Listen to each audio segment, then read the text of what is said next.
स्वागत है आप लोगों का आज की क्लास में। आज हम आपको ओपन एयर रेफ्रिजरेशन सिस्टम और क्लोज्ड एयर रेफ्रिजरेशन सिस्टम के बारे में बताएंगे। तो open and closed air refrigeration system, इसी को साइकिल भी कह सकते हैं। तो ओपन और क्लोज्ड, तो सबसे पहले ओपन के बारे में बात करते हैं। ओपन एयर रेफ्रिजरेशन साइकिल और सिस्टम, देखो है क्या इसमें। सबसे बड़ी बात तो यह है कि एयर एज ए रेफ्रिजरेंट है, क्योंकि एयर यहाँ यूज हो रहा है, तो एयर जो होगा एज अ रेफ्रिजरेंट। रेफ्रिजरेंट कह लो या यही है, वर्किंग मीडियम कहलाएगा, यही कहलाएगा वर्किंग मीडियम। यही वर्किंग मीडियम का मतलब हो गया कि पूरे साइकिल में यही सर्कुलेट करता रहता है, इसी के थ्रू हम हीट को एब्जॉर्ब करते हैं और रिजेक्ट करते हैं। तो वर्किंग मीडियम यही हुआ, यही वर्क कर रहा है, हीट को एब्जॉर्ब कर रहा है और यही हीट को रिजेक्ट कर रहा है। दूसरी बात क्या है कि जो सबसे मेन और इम्पॉर्टेंट चीज़ जो है, जो इसकी सबसे इम्पॉर्टेंट कैरेक्टरिस्टिक है, मेन कैरेक्टरिस्टिक के बारे में बात करें कि जो एयर है वो air remains in the same state through out the cycle.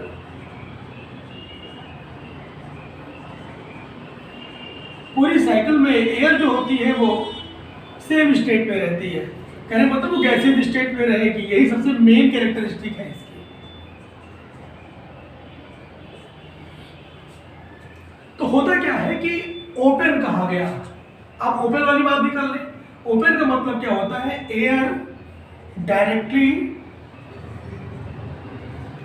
Goes to the evaporator और केबिन कौन सी, जहां कूलिंग हो रही है, cooling, and removes heat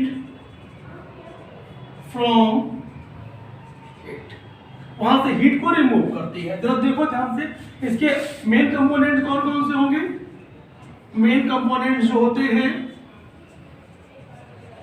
same वही चीज, इवेपोरेटर तो होगा ही, फिर कंप्रेसर, फिर कूलर, यही हीट एक्सचेंजर भी है, फिर एक्सपेंडर, ये चीज है। इसका एक जो ड्रॉबैक होता है सबसे ज्यादा, ये लार्ज स्पेस, ये इसका एक ड्रॉबैक है, इसको ऐसे भी बोल सकते हैं ड्रॉबैक। क्या है जरा देखो ध्यान से। हमने बताया कि एयर जो होता है अगर रेफ्रिजरेंट इसमें वर्क कर रहा है, तो सबसे पहले ये आया कि जो स्पेस जहाँ पर कूलिंग होनी है, स्पेस टू बी कूल्ड, यहाँ से। फिर उसके बाद ये आया कंप्रेसर में, कंप्रेसर में जो एयर आएगी वो कंप्रेसर में आएगी। फिर उसके बाद यहाँ से आ गए हम कूलर में, कूलर कह लो, हीट एक्सचेंजर कह लो, तो कूलर में आ गए यहाँ पर हीट एक्सचेंजर में। तो यहाँ से हीट क्या होता है, हीट रिजेक्ट होती है, यहाँ से हीट को क्या कर रहे हैं, रिजेक्ट कर रहे हैं। फिर इसके बाद क्या हो रहा है, एक्सपैंड हो रही है, ये एक्सपेंशन, एक्सपैंडिंग डिवाइसेस है यहाँ पर, ये एक्सपेंशन है, ये एक्सपैंडिंग डिवाइसेस। और उसके बाद फिर हम एक्सपैंड करने के बाद इसको फिर से हम उस स्पेस में भेज दे रहे हैं। कभी कभी होता क्या है, जैसे आप एयर रेफ्रिजरेशन साइकिल के बारे में पढ़ेंगे, जब एयरक्राफ्ट रेफ्रिजरेशन पढ़ेंगे, तो उस केस में वहाँ पर आप जब पढ़ेंगे तो वहाँ पर एयर को जो होता है वो एटमॉस्फेयर में भी छोड़ देते हैं। ऐसा भी कर सकते हैं फिर, क्योंकि वहाँ पर फ्रेश एयर मिल सकती है आसानी से, और एयरक्राफ्ट जिस ऊंचाई पर उड़ता है वहाँ पर भी फ्रेश एयर मिल सकती है।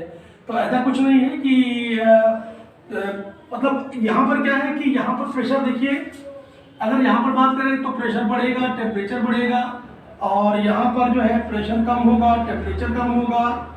यहाँ पर जो होगा वो सेम प्रेशर या एटमॉस्फेरिक प्रेशर पे रखा जाता है, थोड़ा बहुत एटमॉस्फेरिक प्रेशर से ज़्यादा पर रखा जाता है। और टेम्परेचर जो होगा वो इस स्टेज में बढ़ेगा यहाँ से यहाँ तक में, और उसके बाद फिर टेम्परेचर यहाँ तो बढ़ना ही बढ़ता है, यहाँ तो टेम्परेचर बहुत ज़्यादा बढ़ता है, प्रेशर भी ज़्यादा बढ़ता है।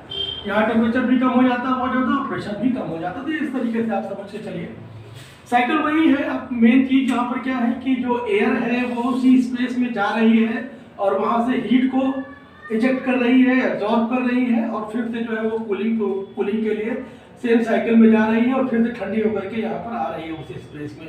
कंप्रेसर में जाएगी, हाई टेम्परेचर प्रेशर पर कंप्रेस होगी, फिर कूलर में वहाँ पर हीट उसकी एक्सचेंज हो जाएगी, हीट एक्सचेंजर लगा हुआ सिंपल साइकिल उसी तरीके की, जैसे पुराने हम पहले हम बता भी चुके एक बार इसके बारे में।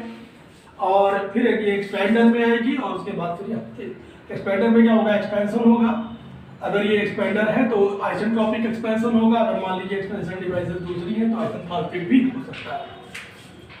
तो ये जो आपने देखा कि इसकी जो ओपन साइकिल होती है, ओपन रेफ्रिजरेशन साइकिल, ये इसमें क्या होता है, air is directly led to the space where the cooling is to be done. Air क्या होती है, डायरेक्टली उस जगह पर जाती है, उस स्पेस में जाती है जहां पर कूलिंग होना होता है, और वहां से हीट को एब्जॉर्ब करती है। मतलब क्या होगा कि जो यहाँ पर heat absorbing working material medium है वो उस स्पेस में डायरेक्ट जा रहा है और वहां से हीट को एब्जॉर्ब कर रहा है। ये पहला केस ये ओपन है। इसका मतलब क्या है कि वो स्पेस ओपन है रेफ्रिजरेंट के लिए, या वो स्पेस ओपन है एयर के लिए, कि एयर डायरेक्टली वहां पर जा रही है और उससे जो है इंटरेक्ट कर रही है, हीट को एब्जॉर्ब कर रही है। ये एक बेसिक चीज यहाँ पर है। हम दूसरी बात तो ये आ गया। इसका ड्रॉबैक, सबसे बड़ा ड्रॉबैक तो यही है कि इसका जो स्पेस होता है वो बहुत बड़ा होता है, और ये इसकी बेसिक साइकिल है। ये इसकी साइकिल है कि ये साइक्लिंग प्रोसेस से चलता रहता है। अगर हम एयरक्राफ्ट के बारे में देखेंगे तो वहाँ थोड़ा सा डिफर हो सकता है। वहाँ पर क्या होता है, ये एयर जो होती है वो हम एटमॉस्फेयर में भी छोड़ देते हैं। तो ये पहले तरीके का आया। तो अब दूसरे तरीके का हम बताएंगे आपको, क्लोज्ड। तो नेक्स्ट जो है वो हम आपको क्लोज्ड एयर रेफ्रिजरेशन साइकिल के बारे में बात करेंगे। ये है closed air refrigeration cycle. Closed air, इसी को हम बोलते हैं डेंस एयर भी, डेंस एयर। क्लोज्ड एयर में डेंस एयर कह सकते हैं इसको, dense air refrigeration cycle. Closed air और डेंस एयर एक ही चीज। अगर कभी मान लीजिए आपसे कहे कि वो डेंस एयर रेफ्रिजरेशन साइकिल, तो आप समझ जाइएगा क्लोज्ड एयर के बारे में बात हो रही है। तो वो क्लोज्ड एयर का मतलब ये होता है कि अब जो एयर है वो डायरेक्ट उस सिस्टम पे नहीं जा रही जहाँ पर कूलिंग हो रही है। यहाँ पर इनडायरेक्ट कूलिंग का सिस्टम आ गया है। इनडायरेक्ट कूलिंग का सिस्टम में आपका मतलब क्या हो गया कि जो एयर होगी वो तो कॉन्टिन्यूअसली सर्कुलेट करती रहेगी। Air circulates continuously. एयर जो है कॉन्टिन्यूअसली, देखो एयर यहाँ पर क्या है कि जो ये सिस्टम आपने देखा था, एक्सपेंडर था और इवेपोरेटर। अब इस केस में जो वो जो सिस्टम पुराना वाला था उसके लिए हम इवेपोरेटर इसको मान लेंगे। कहने का मतलब हो गया कि देखो जो ये इवेपोरेटर होता है और फिर कंप्रेसर होता है, और चलो तो यहाँ पर एयर सर्कुलेट हो रही है। एयर जो सर्कुलेट हो रही है, ये एयर जो कूल्ड एयर है, ये आ कहाँ से रही है, ये देखिए ये यहाँ पर क्या है कि ये सिंपल साइकिल जो पुरानी वाली थी, जैसे ये कंप्रेसर लगा हुआ है ना, ये कंप्रेसर है, ये वाइब्रेटर है, और ये कूलर या कंडेंसर इसको कहते थे। फिर कंडेंसर यहाँ पर नहीं होगा, यहाँ तो कूलर हो जाएगा, एयर का केस है। तो कंडेंसेशन जहाँ पर होता है वहाँ पर कंडेंसर कह सकते हैं। तो ये क्या हो गया, ये एक्सपेंडर है, ये एक्सपेंडर हो गया, और यहाँ से इस तरीके से आता है। तो ये कह रहा कि एक्सपेंडर से जो आने वाली एयर है वो यहाँ आ रही है। तो इसका मतलब ये जो इवेपोरेटर है, ये इसके लिए ये लो टेम्परेचर हीट एक्सचेंजर जो बोला गया है, वो एक अलग सिस्टम के लिए क्या है, ये इवेपोरेटर का काम करेगा। तो अब ये एयर आई यहाँ पर, बिल्कुल चिल्ड एयर, कोल्ड एयर यहाँ आई, और इधर देखिए जो आपको डॉटेड ये दिखाया गया है ब्लू कलर से, ये दिखाया गया है ब्राइन सॉल्यूशन। ब्राइन सॉल्यूशन क्या होता है, इसकी हीट एब्जॉर्प्शन और रिजेक्शन कैपेसिटी बहुत ज़्यादा होती है। तो ये हीट एब्जॉर्ब और रिजेक्ट बहुत तेजी से कर लेता, बहुत ज़्यादा क्वांटिटी में, कम मात्रा में करता है, कम समय में कर सकता है। तो क्या है कि ये अलग पंप से हम क्या कर रहे हैं, इसको सर्कुलेट करा रहे हैं। देखिए इस पाइप में सर्कुलेट करा रहे हैं, और जो हमको जहाँ पर कूलिंग करना है, एक्चुअल कोल्ड स्टोरेज जो है या फूड स्टोरेज जो है वो यहाँ है। तो अब ये जो चीज़ें रखी हुई हैं, ईटेबल गुड्स जो रखा हुआ है वो सेफ भी है, क्योंकि ब्राइन सोल्यूशन जो होता है वो कोई हम ये कहते हैं कि जहरीला नहीं होता, टॉक्सिक नहीं होता। तो हम इस केस में ये कह सकते हैं कि ये जो इसके अंदर फूड रखा हुआ होगा वो सुरक्षित भी होगा, सेफ होगा। और क्या होगा, साथ में जब ये यहाँ से इधर से आएगा ये ब्राइन सोल्यूशन, तो यहाँ से हीट को एब्जॉर्ब करेगा और गर्म, ये जो है हीटअप होकर के, गर्म होकर के फिर वापस ये पंप के थ्रू इसमें पहुँच जाएगा। पंप जो होता है वो स्लो पंपिंग कर रहा होता है, और यहाँ से अपनी हीट को ये रिजेक्ट कर देगा, और ये हीट को जो एब्जॉर्ब करेगी, एयर एब्जॉर्ब करेगी, जो एयर इसके अंदर सिंपली सर्कुलेट कर रही है। ये एयर सर्कुलेट कर रही है इसके अंदर। तो एयर क्या होगी, अब सर्कुलेट करने के बाद एयर भी क्या होगी, हीटअप हो जाएगी, गर्म हो जाएगी। तो जो इवेपोरेटर वाला काम है यहाँ पर इसका एयर का हो गया। अब उसके बाद क्या हुई है, ये जो है अब इधर से चली गई कंप्रेसर में। तो इस तरीके से यहाँ पर कूलिंग हुई इनडायरेक्ट ब्राइन सोल्यूशन की मदद से। तो है क्या यहाँ कि अब हम कर क्या सकते हैं कि अगर मान लीजिए हम इसको बाहर की तरफ इसको इंस्टॉल करते हैं और ये अंदर की तरफ है, ये पूरा ये अंदर की तरफ है, तो वहाँ पर जो है ये इतना बड़ा स्पेस होता है कि वहाँ पर हो सकता है इसको न ले जाया जा सके। तो हम इसको अगर बाहर की तरफ आउटसाइड दी चैम्बर, कहीं दूर हम कहीं करते हैं जहाँ पर स्पेस ज़्यादा है, तो वहाँ पर हम कंप्रेशन ज़्यादा भी कर सकते हैं, हाई कंप्रेशन हो सकता है। और हाई कंप्रेशन के साथ इसकी COP क्या कर सकते हैं, बढ़ा सकते हैं। तो ये तो यहाँ पर एक सबसे बड़ा एडवांटेज क्या है कि क्लोज सिस्टम में जो कंप्रेस एयर जो होती है वो हम हाई, तो यहाँ पर कह सकते हैं हम ब्राइन सोल्यूशन ये क्या हो जाएगा, अल्टरनेटिव वर्किंग मीडियम। ये अल्टरनेटिव वर्किंग मीडियम है, इनडायरेक्ट कूलिंग हो गई है, डायरेक्ट कूलिंग नहीं है, ये इनडायरेक्ट कूलिंग, ये इनडायरेक्ट कूलिंग हो रही है। और इस केस में एडवांटेज जो हो जाएगा, अगर हम एडवांटेज बोले तो एडवांटेज ओवर ओपन सिस्टम के बारे में अगर हम बोले तो यहाँ पर एडवांटेज जो होगा वो हम एयर को कंप्रेस कर सकते हैं up to high pressure.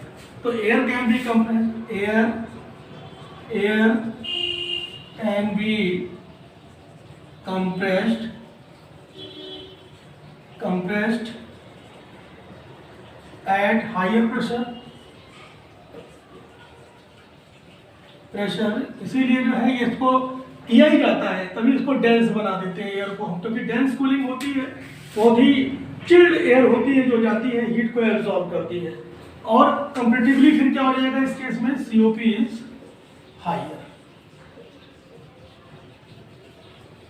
COP is higher. तो ये आप इस तरीके से समझ के चलिए कि जो क्लोज्ड एयर रेफ्रिजरेशन सिस्टम है वो ज़्यादा बेनिफिशियल होता है as compared to open air refrigeration system. तो हमारे ख्याल से चीज़ आपको समझ में आ गई होगी। अब जो हम बात करेंगे आगे वो हम करेंगे air refrigerator working on Carnot, reversed Carnot cycle. देखो रिवर्स्ड कार्नोट साइकिल और कार्नोट साइकिल के बारे में आपको कार्नोट इंजन के बारे में पढ़ाया गया होगा। कार्नो इंजन बोलते हैं या कार्नोट इंजन बोलते हैं, अलग अलग नाम से लोग इसको जानते हैं। तो कार्नोट इंजन या कार्नो साइकिल हम ये एज्यूम कर सकते हैं कि उसकी जो इफिशियंसी होती है वो मैक्सिमम होती है, 100% तक भी अचीव की जा सकती है। वो एक तरीके से सोचा गया है, एक जो है ये हाइपोथेटिकल कंडीशन है। लेकिन एक ऐसा इंजन, ऐसी साइकिल एक हम यहाँ पर एज्यूम कर सकते हैं जिसकी इफिशियंसी मैक्सिमम हो सकती है।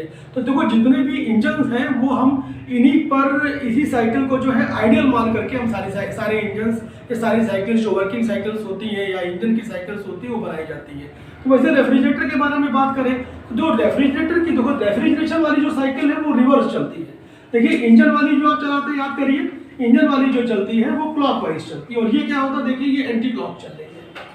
तो यहाँ पर क्या है कि अब हम रिवर्स कार्नोट साइकिल के बारे में आपको बताएंगे कि रिवर्स कार्नोट साइकिल क्या होती है।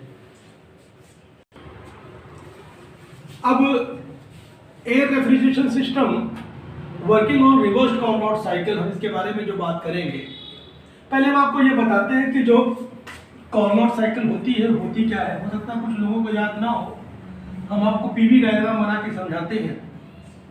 सबसे पहले आप ये देखिए कि आपने इंजन में पढ़ा होगा, याद करिए इस तरीके से इंजन के केस में आपको याद आ रहा होगा धीरे धीरे कि ये क्या चीज़ थी। इस तरीके से ये एक साइकिल थी। आपने देखा था कि ये कार्नोट साइकिल इस तरीके से दो प्रोसेस थे इसमें, ए बी सी डी। हम इस तरीके से प्रोसेस बताएं तो प्रोसेस में वहाँ पर क्या था, वहाँ पर ये था कि दो एडियाबेटिक प्रोसेस थे और दो जो थे वो यहाँ से यहाँ तक दो आप देख रहे हैं आइसोथर्मल प्रोसेस थे और दो प्रोसेस क्या थे, एडियाबेटिक प्रोसेस थे। आप ये देख रहे थे उसमें जो साइकिल चलती थी वो देखिए ये आइसोथर्मल यहाँ पर ये एक्सपेंशन था, फिर उसके बाद एडियाबेटिक एक्सपेंशन था, फिर आइसोथर्मल कंप्रेशन हो रहा था, फिर एडियाबेटिक कंप्रेशन हो रहा था। इस तरीके से साइकिल कंप्लीट हो रही थी, वो क्लॉक वाइज चलती थी। यहाँ पर क्या है, ये एंटी क्लॉक होगा। यहाँ पर क्या है कि ये आइसोथर्मल एक्सपेंशन एयर का, फिर आइसेंट्रोपिक कंप्रेशन ये हो जाएगा, ये हम बोल रहे हैं इवेपोरेटर में, ये कंप्रेसर में। फिर उसके बाद ये कांस्टेंट प्रेशर पर ये आइसोथर्मल, जहाँ पर ये कूलिंग हो रही है एयर की, ये कूलर में, और यहाँ से ये एक्सपेंशन है आइसेंट्रोपिक एक्सपेंशन। तो जो प्रोसेस होगा ये रिवर्स प्रोसेस है। तो अगर हम रिवर्स एडियाबेटिक साइकिल बनाए इस तरीके की, तो ये रिवर्स कार्नोट साइकिल बना है। तो आप देख रहे हैं इस तरीके से रिवर्स कार्नोट साइकिल। तो रेफ्रिजरेटर जो working system reverse Carnot cycle पर वर्क करता है उसकी मैक्सिमम कोफिशिएंट ऑफ परफॉर्मेंस कर सकते हैं। जैसे इंजन के केस में आपने देखा था कि इंजन के केस में जो इंजन कार्नोट साइकिल पर वर्क कर रहा था उसकी जो इफिशियंसी थी वो मैक्सिमम थी। तो यहाँ पर हम ये बोल सकते हैं कि जो refrigerating system reverse Carnot cycle पर वर्क करेगा उसकी जो कोफिशिएंट ऑफ परफॉर्मेंस होगी वो मैक्सिमम होगी। तो the refrigeration system working on reverse Carnot cycle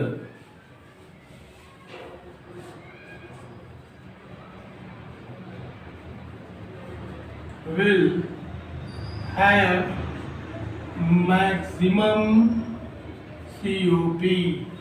maximum COP होनी ही होनी है अगर ऐसा हो जाए तो। बट लेकिन प्रॉब्लम क्या है कि ऐसी जो साइकिल है वो प्रैक्टिकली पॉसिबल नहीं है। ठीक है, ऐसी refrigerating machine, but the refrigerating machine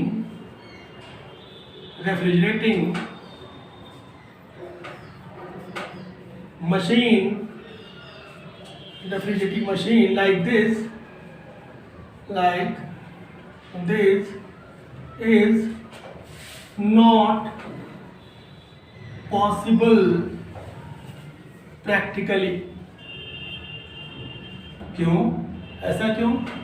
क्योंकि देखो ऐसा है कि एक मशीन में देखो यहाँ पर है क्या, यहाँ पर जो हमको क्या चाहिए, हाई स्पीड चाहिए, हाई स्पीड कि एक साइकिल में हाई स्पीड हमको चाहिए आइडियाबेटिक पोर्शन के लिए।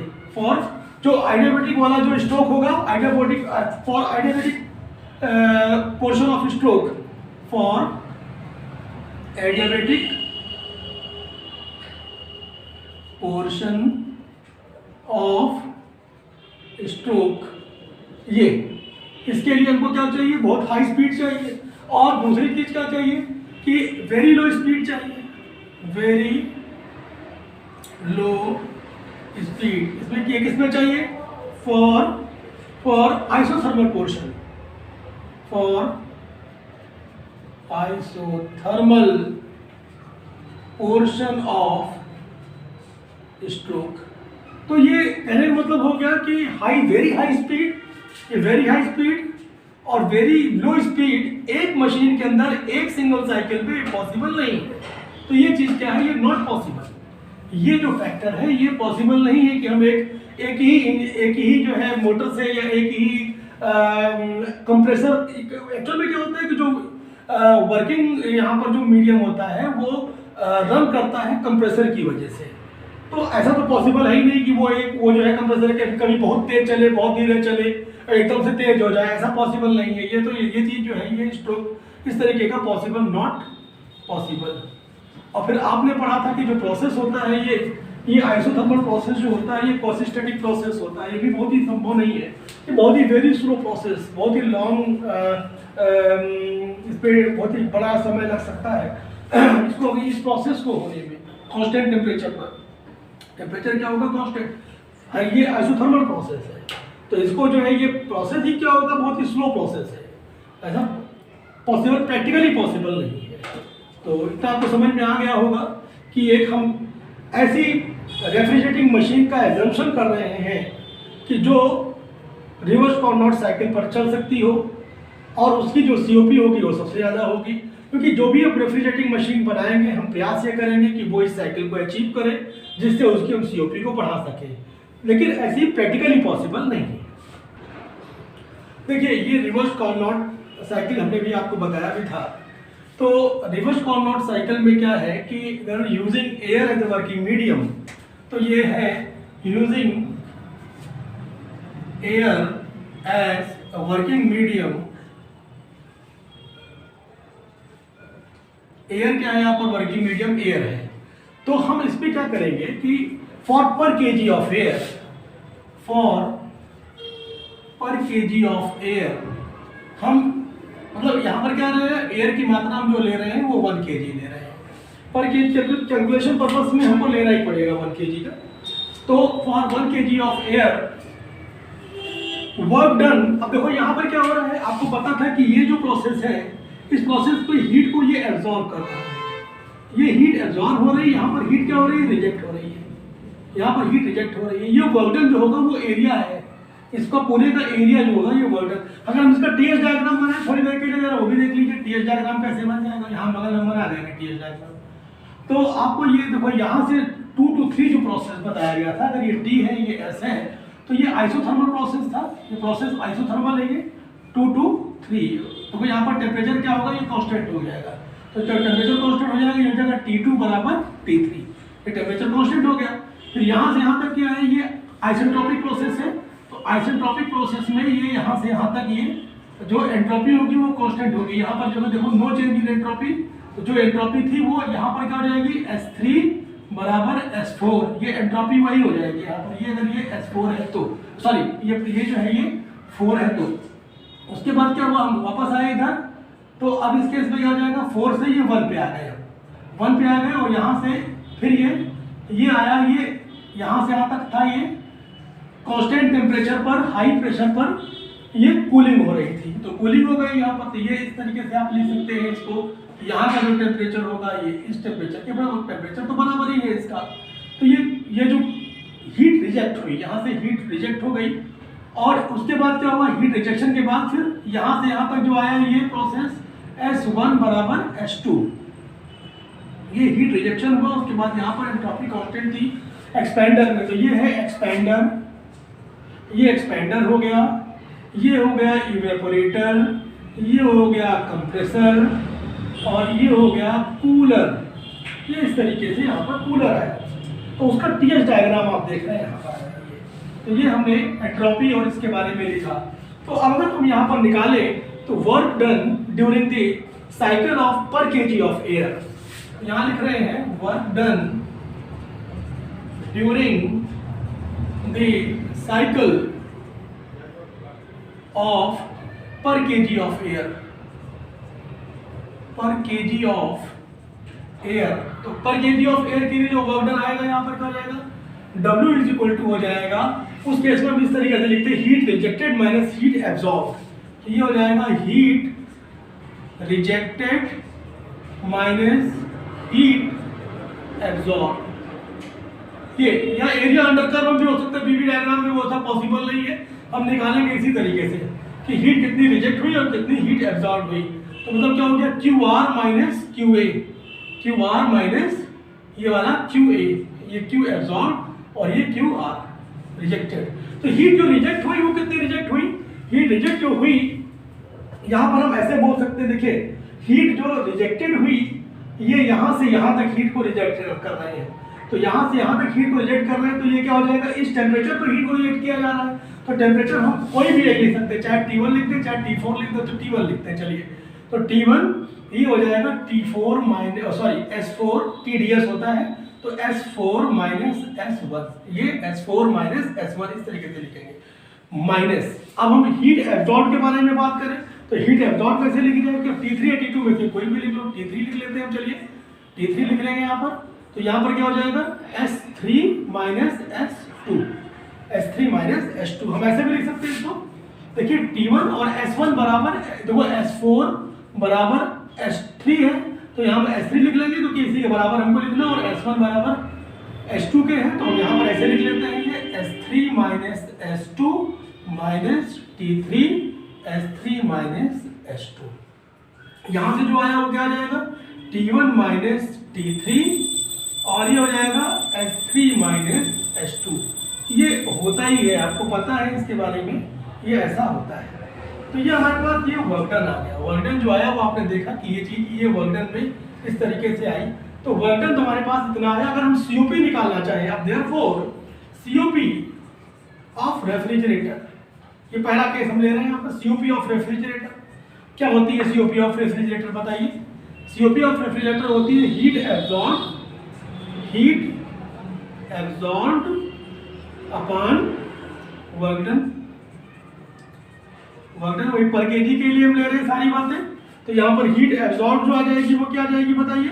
जो हीट एब्जॉर्ब है वो QA अपॉन, और वर्क डन जो आ जाएगा वो W। अब यही नीचे वाला W, हम इसी के बारे में बात कर रहे हैं, या हम बोल देते हैं QR माइनस QA। तो QR माइनस QA लिख दें, या हम W लिख दें, चीज वही है। तो यहाँ पर हम अगर इसको लिखें तो ये क्या हो जाएगा, QA अपॉन, ये हो जाएगा T1 माइनस T3, और ये S3 माइनस S2। अच्छा, अब QA ऐसा लिख लेते हैं हम। देखो QA जो होगा वो क्या हो जाएगा, हीट एब्जॉर्ब। QA की वैल्यू आपने देखो यहाँ पर T3 S3 माइनस S2 लिखा है यहाँ पर, देख लीजिए आप ध्यान से, T3 S3 माइनस, हम एक वैल्यू यहाँ रख देते हैं क्योंकि हमने पहले भी लिखा था। तो ये क्या हो जाएगा, ये हो जाएगा T3 S3 minus S2 upon T1 minus T3, और ये हो जाएगा S3 माइनस S2, है ना, ये चीज आ गया। तो अब इस तरीके से अगर हम इसको सॉल्व करेंगे तो क्या, S3 माइनस S2 कट जाएगा, तो बचेगा क्या, T3 upon T1 minus T3। तो कुल मिला करके जो इसकी COP का जो फॉर्मूला आया वो क्या आ गया, वो आप देख रहे हैं, COP ऑफ रेफ्रिजरेटर जो आया, Carnot refrigerator T3 upon T1 minus T3। हम इसको अगर T3 और T3 को देखिए, यहाँ पर T3 जो है ये T3 को हम T2 भी लिख सकते हैं। तो ऐसे भी लिख सकते हैं इसको कि COP ऑफ रेफ्रिजरेटर, या तो आपने नोट कर ही लिया होगा। तो अब हम आगे इसको भी लिख सकते हैं कि देयरफॉर COP ऑफ रेफ्रिजरेटर, तो जो COP ऑफ रेफ्रिजरेटर जो आएगा वो क्या आ जाएगा, COP ऑफ रेफ्रिजरेटर ये आ जाएगा, COP ऑफ रेफ्रिजरेटर ये आया था T3 upon T1 minus T3, since T2 बराबर T3, आप देख रहे हैं वहां पर ये है। अब उसके से हम यहाँ पे ऐसे भी लिखते हैं, COP of refrigerator is equal to T2 upon T1 minus T2। ये फॉर्मूला बन गया, बताइए। चाहे आप उसको भी यूज कर सकते हैं, इसको भी यूज करते हैं, दोनों चीजें यूज कर सकते हैं। ये तो आप रेफ्रिजरेटर का निकालें। आइए अगर हम देखिए हीट पंप के लिए निकालते हैं, जो कार्नोट साइकिल पर या कार्नोट रिवर्स कार्नोट साइकिल पर वर्क कर रहा है। तो ये सेकंड केस हो जाएगा हीट पंप के लिए, COP। तो COP of heat pump, COP heat pump के लिए ये हो जाएगा। अब हीट पंप वाला केस क्या हो जाता है, यहाँ पर वहां पर था हीट एब्जॉर्ब, यहाँ पर हीट रिजेक्टेड हमको चाहिए, तो COP हम उससे कैलकुलेट करेंगे। तो हीट यहाँ पर हो जाएगी heat rejected upon work done. Heat rejected upon work done, heat rejected की वैल्यू कितनी आई, QR अपॉन W की वैल्यू क्या आई, W की value QR minus QA। Q R minus Q A. हम यहाँ पर डब्ल्यू की वैल्यू लिख लिए, तो ये जो क्यू आर की जो वैल्यू आई आप जरा देखें यहाँ पर क्यू आर की जो वैल्यू आ जाएगी क्या, हीट रिजेक्टेड है, ये हीट रिजेक्टेड यहाँ से आता है। तो जब आप इसको सॉल्व करेंगे तो ये बराबर हो जाएगी T1 अपान T1 माइनस T2, ये T1 अपान T1 माइनस T2। अगर हम इसमें 1 जोड़ दें, अगर हम इस केस में क्या करें T1, तो यहाँ पर देखिए if T1 upon T1 minus T2 कर दे, इसमें 1 जोड़ दे, तो ये बराबर क्या हो जाएगा, अगर हम इसको T1 अपान T1 माइनस T2 प्लस 1 कर दे तो ये हो जाएगा, सॉरी T2, इसको ऐसा कर लो T2 अपान T1 माइनस T2 प्लस 1 कर लो, तो यही बराबर ये चीज़ ये बराबर हो जाएगी COP ऑफ R प्लस 1। ये वही है, ये जो यहाँ पर ये आप देख रहे हैं, ये अगर आप करेंगे यहाँ पर तो ये चीज़ हो जाएगी T2 अपान T1 माइनस T2 प्लस 1, वही चीज़ यहाँ पर आप देख रहे हैं। तो ये आपने पहले भी जो सुना था, यही क्या कहलाता है, EPR कहलाता है, एनर्जी परफॉर्मेंस रेशियो। अगर हम इसको इंजन के टर्म में करें तो ऐसे भी कर सकते हैं कि अगर इंजन के टर्म में अगर हम इसको बताएं तो Q ये क्या हो जाएगा, QR माइनस QA अपान QR, और उस केस में हम T1 माइनस T2 अपान T1 लिख सकते हैं। इस केस में अगर चलिए इंजन के केस में भी हम आपको दिखा देते हैं कि अगर हम इंजन मान करके चलें तो क्या हो जाएगा, वर्क अपान हीट रिजेक्टेड। तो यहाँ वहाँ पर इंजन का केस अगर आता है तो थर्ड केस आप इंजन का मान लीजिए, तो थर्ड केस अगर आप इंजन का मानेंगे तो क्या हो जाएगा, थर्ड केस जो है वो इंजन के लिए है। इंजन में अगर मानेंगे तो क्या हो जाएगा, COP ऑफ इंजन के लिए अगर आप देखेंगे तो वो हो जाएगा work done upon heat rejected, heat rejected. तो heat rejected work done upon heat rejected अगर देखेंगे तो यहाँ वर्क डन जो आ रहा है क्या हो जाएगा, QR माइनस QA अपान ये हीट रिजेक्टेड QR किया जाएगा, और ये बराबर हो जाएगा T1 माइनस T2 अपान T1। वैल्यू रख करके आप सॉल्व करेंगे इसी तरीके से आ जाएगा। तो कुल मिलाकर के आपने देखा कि जो यहाँ पर एयर है